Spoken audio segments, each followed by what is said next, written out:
ফরিদপুরের ভাঙ্গায় চোর সন্দেহে মেহেদী হাসান তামিম নামের একজনকে গ্রেফতার করেছে পুলিশ। পরে তার দেওয়া তথ্যের ভিত্তিতে তার বাড়ির সেপটিক ট্যাঙ্ক থেকে $40,000 উদ্ধার করা হয়েছে।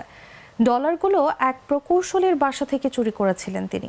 শুক্রবার সকালের দিকে অভিযান চালিয়ে মেহেদী হাসানকে আটক করে ভাঙ্গা থানা পুলিশ। পরে মামলা দিয়ে তাকে গ্রেফতার দেখানো হয়। পুলিশ জানায়, মেহেদী হাসান তামিম ঢাকায় ইলেকট্রিশিয়ান হিসেবে কাজ করতেন। বুধবার বসুন্ধরা গ্রুপের প্রকৌশলী SM তৌহিদুজ্জামানের বাসায় তিনি বিদ্যুতের কাজ করতে যান। কাজ করার ফাঁকে কৌশলে বাড়িতে থাকা $40,000 চুরি করেন। ডলারগুলো অস্ট্রেলিয়ায় থাকা ছোট ভাইকে পাঠানোর জন্য বাসায় রেখেছিলেন প্রকৌশলী তৌহিদুজ্জামান।